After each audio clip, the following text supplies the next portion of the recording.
वायुमंडलीय दाब का अध्ययन करने के बाद आज हम विश्व में विभिन्न वायुदाब पेटियों का अध्ययन करेंगे। आइए शुरू करते हैं। वायुदाब को समदाब रेखाओं के द्वारा ग्लोब के ऊपर या मानचित्र के ऊपर दर्शाया जाता है। समदाब रेखाएं क्या होती हैं? समान दाब वाले क्षेत्रों को मिलाने वाली रेखाएं समदाब रेखाएं होती हैं और ये भी थर्मल आइसोथर्म्स की तरह पश्चिम से पूर्व की ओर खींची जाती हैं। अब ये विश्व का 2D ग्लोब है, तो इसके अंदर सबसे पहले हम भूमध्य रेखीय प्रदेश से शुरू करेंगे, इक्वेटोरियल लो प्रेशर रीजन से। यहाँ देख रहे हैं आप 5 डिग्री नॉर्थ और 5 डिग्री साउथ के अंदर इक्वेटोरियल लो प्रेशर बेल्ट लिखा हुआ है। तो यहाँ का प्रेशर लो क्यों है? इसके दो मुख्य वजहें हो सकती हैं। सबसे पहला कि यहाँ सूर्य की किरणें लगभग सारा साल लंबवत पड़ती हैं, यानी सूर्य इसी के आसपास रहता है। तो यहाँ से हवाएं गर्म होकर, तापमान अधिक होने के कारण हवाएं गर्म होकर ऊपर उठती हैं, संवहन धाराएं कहलाती हैं। और दूसरा जो सबसे बड़ा कारण कह सकते हैं कि जो हमारी पृथ्वी है वो पश्चिम से पूर्व घूम रही है, तो भूमध्य रेखा के ऊपर ज़्यादा उभरी हुई है। तो सेंट्रीफ्यूगल फोर्स के कारण यहाँ से जो हवाएं हैं वो ऊपर की ओर उठती हैं। तो दोनों में से कौन सा कारण सही है ज़्यादा, ये एक विवाद का विषय है, लेकिन ज़्यादातर किताबों के अंदर तापमान को ही इसका जिम्मेवार ठहराया गया है, यानी थर्मल ही इसका मुख्य कारण है। तो यहाँ से हवाएं ऊपर उठती हैं, संवहन धाराएं बनकर ऊपर जाकर ठंडी होती हैं और लगभग 10 से 12 किलोमीटर ऊपर उठने के बाद, क्षोभ सीमा तक जाने के बाद ये धाराएं जेट धाराएं बन जाती हैं। तो वापिस यहीं तो उतर नहीं सकती इसी स्थान पर, क्योंकि यहाँ से तो उठ रही हैं, तो वापस यहाँ से नीचे जाना संभव नहीं है। तो ऊपर उठकर दोनों तरफ ये मुड़ जाती हैं, यानी यहाँ से उठने के बाद एक हिस्सा इधर और एक हिस्सा नीचे की ओर इसका शिफ्ट हो जाता है दक्षिणी गोलार्ध के अंदर। तो यहाँ से उठने के बाद जेट धाराएं बनेंगी और क्षोभ सीमा तक जाएंगी। उसके बाद उत्तरी गोलार्ध में यहाँ पर 30-35 डिग्री तक जाकर उतरेंगी।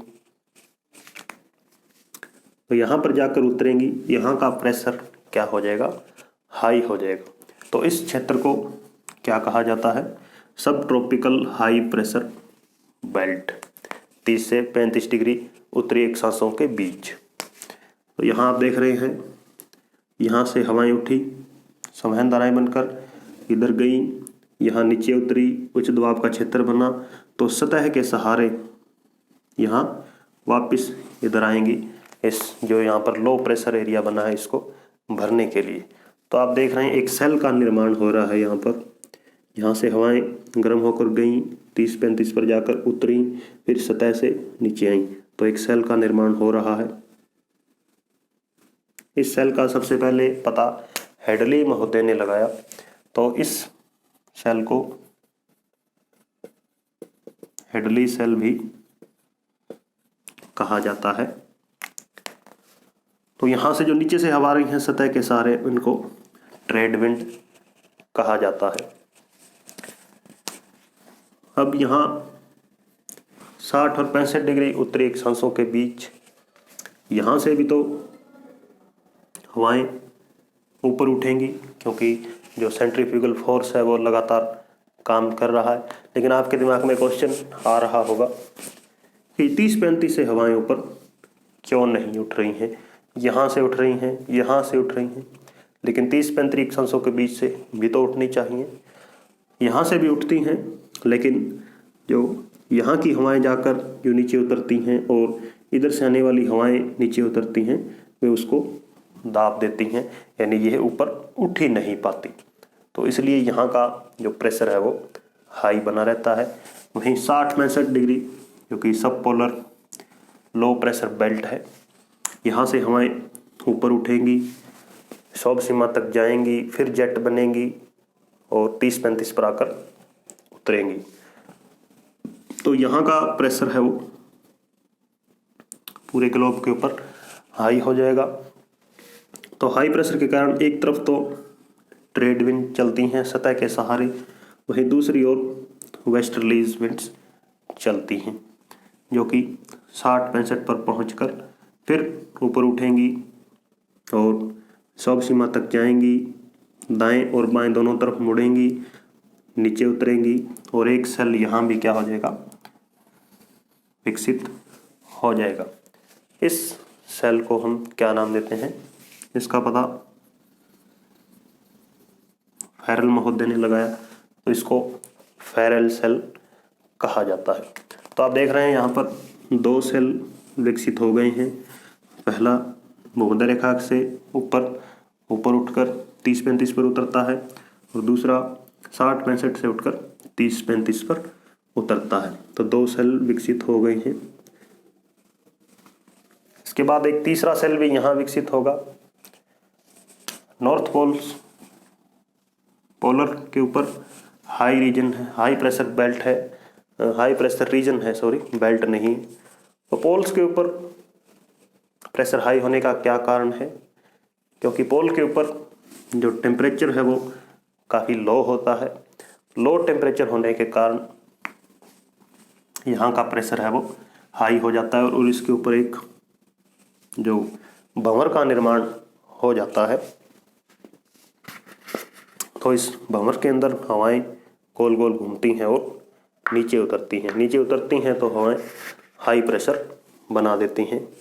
तो हाई प्रेशर होने के कारण जो यहाँ की सतह से सहारे जो नीचे हवा आएंगे उनको क्या कहेंगे हम, पोलर विंड्स। तो इन पोलर वेस्टर्लीज ट्रेड्स, इन विंड्स का अध्ययन हम विंड के चैप्टर में अलग से करेंगे। लेकिन यहाँ इतना ही समझना है कि जो तीसरा सेल जो बन रहा है जिसे कि पोलर सेल कहा जाता है, कि जो 60-65 से हवाएं ऊपर उठी हैं वो उनका एक हिस्सा तो इधर बाईं ओर आएगा, दूसरा दाईं ओर नॉर्थ पोल पे उतरेगा। ठंडी होने के कारण सतह के सहारे 60-65 तक आएंगी, फिर 60-65 से ऊपर उठेंगी। तो एक चक्कर यहाँ भी बन जाएगा। तो इस तरह 3 सेल का निर्माण हो जाता है। तो तीनों सेल के अंदर प्रेशर आप देख रहे हैं, लो हाई हाई। तो दिखने के अंदर तो 4 सेल लग रहे हैं, low pressure, high pressure, low pressure, high. लेकिन जो ये हिस्सा है ये दोनों के अंदर कॉमन आ जाता है, इसलिए 3 ही सेल माने जाते हैं। तो इसके अंदर एक चीज़ यहाँ और देख रहे हैं आप, ITCZ लिखा हुआ है। इसका मतलब इंटर ट्रॉपिकल कन्वर्जेंस जोन, अंतर उष्णकटिबंधीय अभिसरण क्षेत्र। यानी दोनों तरफ से जो हवाएं आ रही हैं, ट्रेड विंड आ रही है और साउथ जो हेमिस्फीयर के अंदर भी ट्रेड विंड आ रही है, दोनों यहाँ पर आकर इस तरह से आपस में मिल रही हैं। आमने सामने टक्कर नहीं हो रही है। आमने सामने यदि टक्कर हो जाती तो यहाँ से जो हमारे ट्रॉपिकल साइक्लोन है वो विकसित हो जाते। लेकिन यहाँ पर ऐसा नहीं होता, क्योंकि हवाएं जैसे जैसे यहाँ पहुँचती हैं गर्म होने लगती है, तो इस एरिया के अंदर पहुँचने से पहले ही यहाँ से ऊपर उठ जाती हैं, ऐसे ही ऊपर। तो ये एरिया है वो शांत कटिबंध कहलाता है, डोल्ड्रम्स कहा जाता है। वहीं 30 से 35 के बीच इसको हॉर्स लैटिट्यूड, असव अक्षांश कहा जाता है। ये असव अक्षांश नाम कहाँ से आया है? लगभग 30-35 डिग्री पर ही भूमध्य सागर स्थित है। भूमध्य सागर के अंदर जो घोड़ों का व्यापार है वो पहले बहुत अधिक होता था। यहाँ आप देख रहे हैं कि लो प्रेशर से हवाएं जो ऊपर उठने का लो प्रेशर बना है, ऊपर उठकर हवाएं जब यहाँ उतरती हैं 30-35 पर, और सब पोलर से भी आकर जो हवाएं उतरती हैं, तो यहाँ हवाएं लंबवत चल रही हैं, यानी नीचे की ओर उतर रही हैं। हवा का क्षैतिज वितरण नहीं है। तो जो भी जहाज़ थे यहाँ पर, समुद्री जहाज़, उन जहाज़ों को चलाने में बड़ी दिक्कत होती थी और घोड़ों का व्यापार था, तो घोड़ों को यहाँ से नीचे फेंक दिया जाता था। तो उसी के कारण जो इसका नाम हॉर्स लैटिट्यूड रखा गया है। इसके बाद यहाँ और चीज देख रहे हैं, दक्षिणी गोलार्ध के अंदर जो वेस्टर्लीज चल रही हैं, पछुआ पवनें 40 डिग्री पर पहुँचती हैं, तो इनको गर्जता चालीसा नाम दिया जाता है। मछुआरों के कारण, मछुआरे होते हैं जो 50 डिग्री पर रोरिंग 50s और 60 डिग्री पर सेरिंग 60s, चीखता 60, यानी कि हवा की जो गति है वो बहुत तेज हो जाती है जैसे जैसे आगे बढ़ती है। अब ये नाम इस गोलार्ध के अंदर भी होने चाहिए, क्योंकि 40 डिग्री, 50 डिग्री, 60 डिग्री तो उत्तरी गोलार्ध में भी है, लेकिन यहाँ यह नाम नहीं दिए जाते। इसका कारण क्या है कि उत्तरी गोलार्ध के अंदर स्थल भाग अधिक है, तो स्थल भाग होने के कारण हवा जो निर्बाध रूप से तेज गति से नहीं बह पाती। यहाँ खुले सागरों के अंदर तेज हवा बहती है, इसलिए इनको नाम स्थानीय मछुआरों के द्वारा दिए गए हैं। वेस्टर्लीज के ये नाम है। उत्तरी गोलार्ध के अंदर स्थलखंड ज़्यादा है, वनस्पति ज़्यादा है, तो हवा को वो डिफ्लेक्ट कर देती है, या हवा की गति है वो मंद पड़ जाती है। तो ये इसके स्थानीय नाम है, ये भी आपने ध्यान में रखने हैं।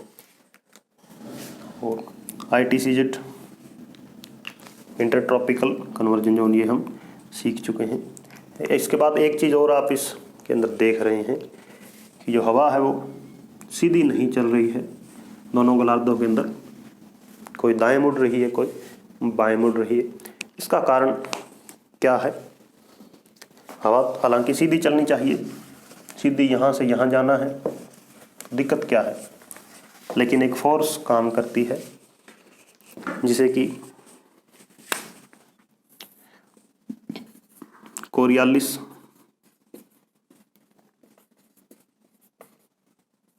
बल हिंदी में कहा जाता है। कोरियालिस वैज्ञानिक ने इसका पता लगाया था। यानी हवा, क्योंकि धरती हमारी घूर्णनशील है, तो उसके कारण जो हवा है वो सीधी नहीं जा सकती एक दिशा के अंदर, उसे दाएं या बाएं मुड़ना पड़ेगा। लेकिन उत्तरी गोलार्ध के अंदर ये हमेशा अपनी दाईं ओर मुड़ेगी और दक्षिणी गोलार्ध के अंदर बाईं ओर।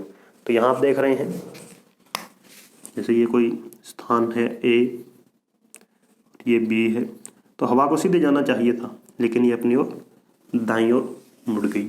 इसी तरह ऊपर से इसको यदि हम A स्थान माने, इसे B, तो सीधा आने चाहिए, लेकिन ये यहाँ पर कोई आदमी खड़ा होकर देखा तो उसका दायां हाथ इस तरफ होगा, तो ये दाईं ओर मुड़ गई है। इसी तरह ये भी हालांकि सीधी जानी चाहिए, लेकिन बाईं ओर मुड़ गई है। तो इसका पता सबसे पहले कोरियालिस साइंटिस्ट थे, उन्होंने लगाया था, और इसलिए ये उत्तरी गोलार्ध में हवा हमेशा दाईं ओर मुड़ जाती है, दक्षिणी गोलार्ध के अंदर बाईं ओर। तो कोरियालिस फोर्स बहुत महत्वपूर्ण है। इसके बाद एक और इसके अंदर लॉ काम करता है,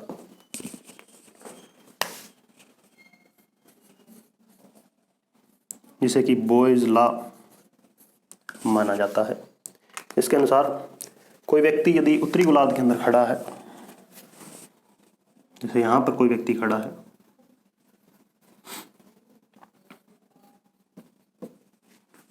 और इसका मुंह है वो उत्तर की तरफ है, तो ये यदि अपनी दोनों बाहें फैलाएगा, तो इसकी एक बाह जहाँ जाएगी वो होगा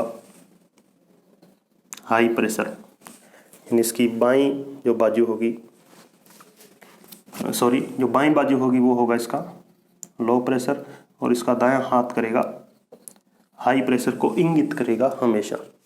और दक्षिणी गोलार्ध के अंदर ये हमेशा उल्टा हो जाएगा।